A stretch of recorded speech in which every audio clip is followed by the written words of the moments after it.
Welcome to Light Up Vichwa. This is part 2 with Daniel Tutt. Hope you have watched part 1 with Daniel Tutt as well, and if you haven't, please go and watch it, and hopefully you will enjoy that as well. So stay tuned for part 2 with Daniel Tutt. When you decided to become a parent, were you conscious of it? Did you educate yourself? Yes. Were you... I did. We had natural births with both children. We placed my mother. My mother, who really raised me. I was really raised by a single mother. Has always been a source of strength for me, and so she's really the figure that I look to for parenting skills. And she is not someone who's read a lot of books about parenting, but she has a kind of intuition that I think is very powerful. And my wife also has a similar strong kind of intuitive force. And so both of our children are in Montessori school, so we try to place a huge emphasis on independence. So that's very good. That's very good. Go, continue, please. We live in a predominantly African-American neighborhood. Is that intentional? So, in part. I mean, it's beautiful. I love it. And my daughter's best friend is an African-American young man and young boy. And, it's really, I think, good for them. So you're kind of starting early on, like bringing them to a level of different diversities to interact I want to understand, the perspectives and the experiences, but also the realities of what different minority groups in this country have had to go through, and fused with a sense of a real understanding of a broad understanding of how racial identity and how ethnic and cultural and religious identity influences people. So I like living in a city. I like having, remember, I'm from Oregon, which is, a predominantly white state. There's nothing wrong with that, but you sort of miss out on a rough pluralism, a rough access to those kinds of experiences. And I think life is just richer when you have that, Yeah, that's a good point. Life is richer if you have more diversity, more if you're open to different colors, different, just like foods, right? We try all kinds of foods, so why not people who make those foods, right? Yes. Yeah. Anyways, thank you. So how do you spend time with your children? Well, we're trying to do a lot of outdoor activities. They're not on the gadgets? We try to limit the gadgets. The gadgets do come up, but we have a policy of no TV except on the weekends. Oh, wonderful. No screens during the week, which can be hard. We go to the library every weekend, the public library, where they get an opportunity to choose the books. You go with them? I'm sorry? Do you go with them? We all go with them. Oh, okay, wonderful. Yeah. So I was just checking. I thought maybe you're taking the credit when your wife and the kids go and you say, well. No, I'm just... No, so we're trying to inculcate a love for reading as best we can. It comes naturally, so you just try to push them a little bit, Do you read at night? Do you read at we night read at night, for them? Yeah. And they love that. So we're doing Harry Potter. We're a number of really fun adventure stories. My daughter loves graphic novels. She loves Pokemon, which if it's in book form, that's okay with me. We try to do a lot of adventures as much as possible, and do fun, fulfilling experiences with the whole family. always insist on having dinner together. Excellent. Important. So you're there for the dinner time at least, not working too late. All there, and there's a kind of moment of reflection, at least once a day. That's really important. So are you the parent who believes that you own the children, or children come through you? Are you a source, or are you owner of them? That's a great, deep question. I think Thank you. For a certain period of time, whether you like it or not, as a parent, you are the source. And by that I mean they have to figure their way through your history and through the family's collective history, whether they like it or not. They can never quite run away from that. But they do have a possibility to transcend it. But they have to work through all of that. And it's a process. So I would say for a certain stage, you sort of are, realistically, you are the source. But the goal would be to be a facilitator for allowing a true independence to take place, so that they can really make a name for themselves, not only in society, but they can really come to know themselves very, very independently, very robustly. So would you say that parenting is about yourself or about the child? How would you take that question? Briefly, if you can, so we can get to our last leg of questions. It has to be about the child, which means the caveat there is that there's prior work, there's like pre-work that you have to do to figure out. You have to ground yourself with a certain methodology or a certain principled approach to parenting in all instances. You cannot fly by the seat of your pants. So I think the end goal is that it really is about the child, but there has to be the prior work done on understanding just what your values are, just what your principles are, how you are approaching this. So would you say on that you need to pay attention to yourself rather than the child alone? Oh yeah. Okay. You do, but I think there's a certain work you can do where you've completed that, and you can enter into a flow and a rhythm that just happens. Maybe things that happen along the way which force you to revisit your approach to parenting. But I believe that everyone should develop a kind of singular approach, and then once they've done that, they can allow for, a flow and a rhythm to take place. Because children have to have radical consistency in their lives in almost every way imaginable, and you have to facilitate that consistency. Okay. If you don't mind, can you give any examples for me to understand what you said?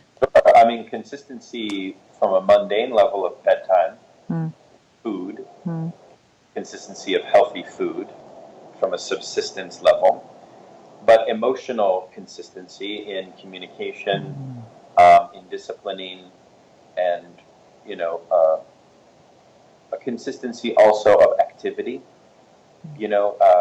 When I take my children to vacation across the country, visit family in Oregon, it's extremely difficult for them compared to how it is for me, because there's a fundamental routine that is disturbed. So the routine is very significant. Management of their anger and management of your anger is very important. It's not that anger is bad, but I think we all have outbursts. I think the most important thing when there's an outburst of anger for any family member is that it be processed at a collective level, so that the whole family has an account for why there was a break. Why did mom or dad or, so-and-so speak in such a way which was different than what I'm used to. So if they have an account, that's, I think, one way to, of course, you want to try to lessen that, but I just think example of consistency. Okay, thank you. I think I'm a very affectionate parent, and I give a lot of nicknames and a lot of affection. Like physically also, like, hugging and all, and verbally, do you address them with and okay. It was interesting because my father was very non-affectionate, like radically non-affectionate. So you have broken the cycles, I guess. That's where your parenting comes in, that all the negativities that you felt through your life, and I'm sure you had good times and good parenting also, but so that's a struggle in itself, that you had to break out of that so that you don't repeat the cycle with your children. I think that's very important for parents to do. Yes. So I just think affection is... Yes. From fathers especially. I feel it's very important. Yep, I think so too, because I think no matter which culture we are talking about, fathers are usually at a little distance, as if they are not supposed to. Doesn't matter how much affection they are feeling inside. But I think expressing makes a big difference. Precisely. Yeah, that's very good. Well, you got a star there. All right.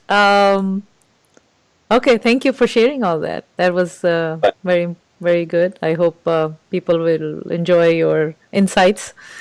Okay, so talk a little bit about what's important in your life at this time. You're young, much younger, and you have whole life to live, and your children are younger.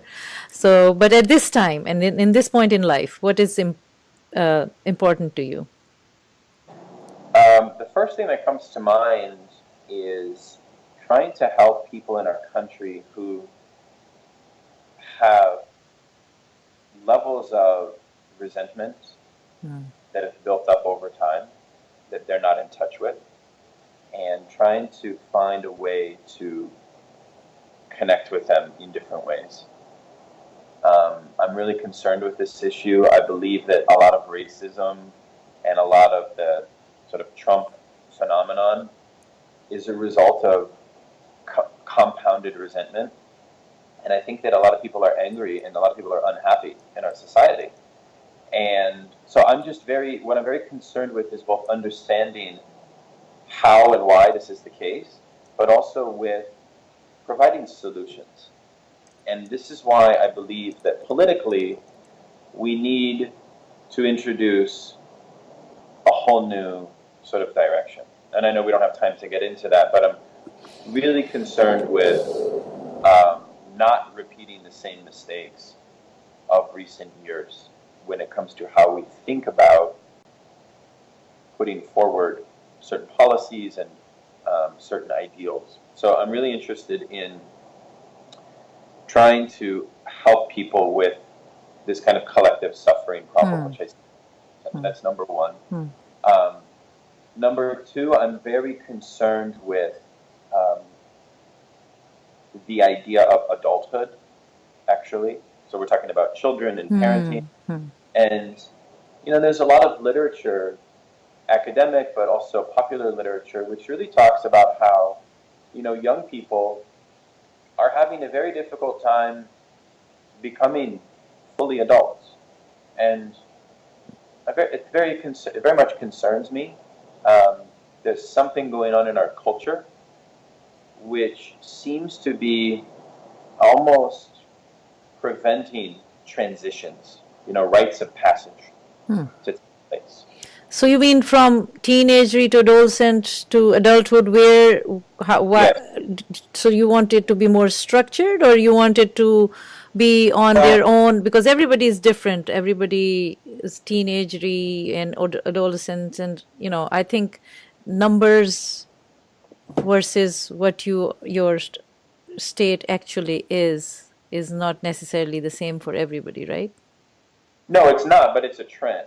And it's an important trend, which is happening at a more accelerated rate. And it is basically... Which trend? I am not understanding. Like the the failure of young people, or the incapacity, or from making transitions into quote unquote adulthood. Okay, or okay. What it means to be a man, and things like this. So you think they are immature, or they don't take responsibility? It's actually, I'm glad you asked that question. I actually understand it more to be a kind of social material problem which is happening in our social world, which is largely a result of what I might call the marketization of everyday life. So people lack oftentimes the proper level of stability. We no longer have a stable, what they call welfare society. Not welfare like Newt Gingrich talked about it, but welfare as in like the post-World War II period up into about the late 1970s, which was really animated by a lot more leisure time, a lot more freedom from labor, and a lot more feelings of safeness and security. But today we live in a world where people are tired, they're angry, they're overworked. They don't know what's going to come next. I mean, especially since the economic downturn of 2008, so many people now think the world is coming to an end. And in many ways, with global climate change, it appears that way. So what I'm saying to you is that it's created a crisis for youth identity. And I think this is a way to understand why we have so many social pathological outbursts. Okay. Things like this. Okay? So there's a certain collective suffering that's happening, and it needs a systemic response to change systems. Otherwise, I think that we're going to, because I don't really perceive social change through the prism of an individual. An individual is always a product of a social arrangement, and so we have a lot of work to do in that area.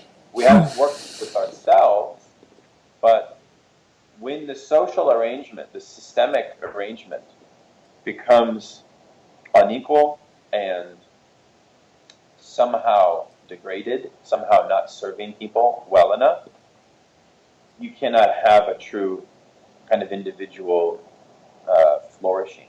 It becomes a lot more difficult. So I'm very concerned about this, maybe issues of systemic justice. Okay. No? Okay. Yeah. All right. Some light question. What do you like about yourself? I'm really kind of a paradox, because I'm a very introverted person. I've always been deeply fearful of speaking in front of groups, but I also find a lot of catharsis with speaking publicly. I love teaching a big seminar of 60 students. I love giving talks at places, and so, but that's something that I've kind of grown into. So I like that weird paradox. So I guess I'm a really inquisitive person. I really want to know. I want to know your story and the truth of it. I want, down and really get deep with you. So I guess I like these things. We will. Yes, thank you. Okay, I can start a podcast and interview you, maybe. Well, okay, maybe then we can collaborate, or maybe host a show. Yeah. That's a good thing. Okay, anything you'd like to change about yourself?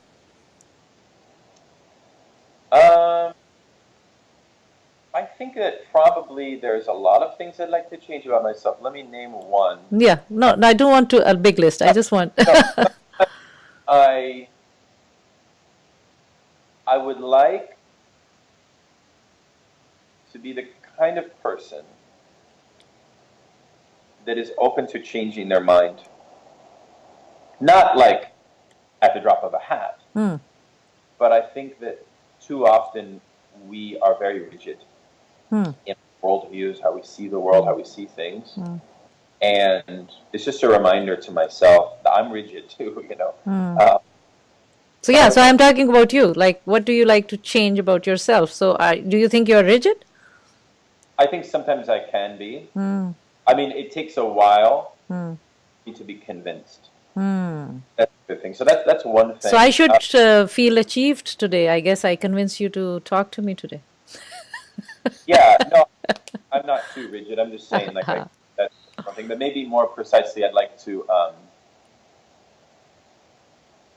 No, I don't know. I mean, I'd like to be better. Okay, there's always good. It's always good to improve yourself and to think about yourself. There's nothing wrong. We all need that. All right. Next question. What is the value of gratitude in your life? What are you thankful for? What is gratitude? What is the value of gratitude for you? Most kind of important thing to be thankful for is my own existence. Is the fact that we have life. The fact that we can face the truth and face it with a love, face it with a determination, not run away from it. So I think the purpose of my life is something around achieving the impossible. Wonderful. Wonderful. The impossible comes in different forms, but I'm not interested in what's possible. I'm interested in what's not possible, because I'm interested, therefore, in change. And so if you want to really know how to change, I think you have to orientate yourself towards something higher. It eludes us. Okay. All right. Are you afraid of anything? I don't think I'm afraid of death. I'm no longer afraid of trauma. Okay. I have a trust in the universe to a certain extent, although global climate change is disrupting that in very strange ways. But I feel at harmony with my existence often. Thank you. Any message of hope? I am hopeful about things. However, I do feel that hope may not be enough. I think we need to address the challenges we have, from global climate change to systemic inequality to racism, to all of these problems, to the pervasive, sense of alienation and anger that people have. I don't know if hope is enough. So what is enough? What have you found? What can we replace it with if hope is not enough? I think I would break it down at a collective level and at an individual level. At an individual level, I would try to think that joy or love is something that would override hope. So I would replace love with hope.